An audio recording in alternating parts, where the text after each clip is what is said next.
partial dentures rely on two basic concepts of impression technique. The cast metal framework is based on an anatomic impression, that is, it records the anatomic form of the arch in a mostly static manner. Functional impressions are also performed, in which a tray is bored or molded to acquire an impression of the arch, which includes movable tissue. The patient assists the dentist by opening and closing and lifting the tongue and lifting the lip. Although the choice of impression material resides with the dentist, anatomic impressions may be secured with an irreversible hydrocolloid, whereas the functional impression may employ PVS or rubber base. In most cases, the anatomic impression will be made using a correctly sized and modified stock tray. The functional impression will most commonly employ a custom-made tray modified with green compound or acrylic denture base used as a tray. The advantages of alginate material are that it may be used in a stock tray. If properly used, it is accurate. It may be used with undercuts present, because it will tear before it distorts.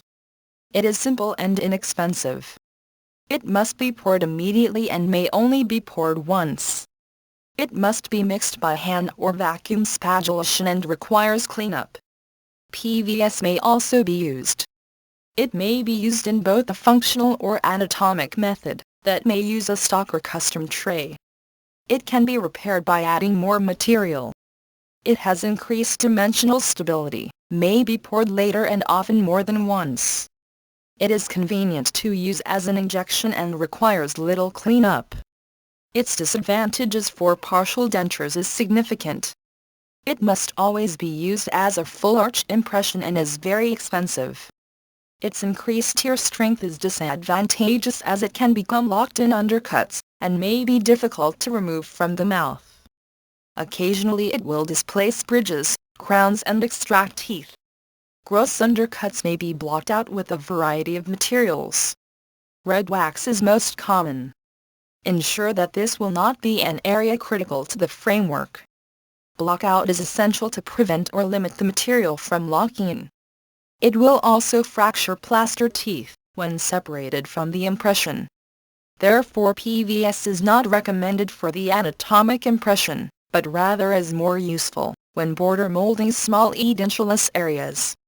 The slides illustrate tray preparation. A custom tray is indicated when a stock tray will not adequately cover the intended tissue. When using a stock tray, one should place red wax around the borders and in the depth of the palate. Stock trays may be warmed with a flame to alter their shape. Metal trays may be adjusted by bending. Impressions are best done with two operators. The patient is placed upright. The mandibular impression is always made first. Remove gross moisture and apply alginate to the tooth surfaces, palate and maxillary and vestibule with a finger. Insert the tray, center, seat the tray, and ask patient to lift the tongue and relax the tongue. Some manual manipulation by the dentist is permitted, but the patient and impression should be held motionless. Remove the alginate with one motion. Rinse. Inspect. Place in a wet towel. Proceed to the maxillary arch.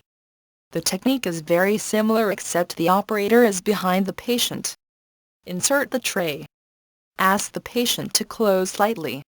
Center, and seat the tray in the anterior while pulling the upper lip out. Watch the material go into the anterior labial fold.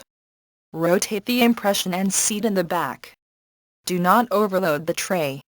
Alginate is poured in the two-pour method immediately. PVS may be used to inject rest seats and the occlusal table. The tray material is mixed first, while the operator is injecting. When the operator is through injecting, the tray material should be ready. Perform the impression. PVS may be double poured or boxed. All RPD final impressions are poured in a special abrasion-resistant high-quality dental stone. Functional impressions for RPD will be discussed in the altered cast lecture.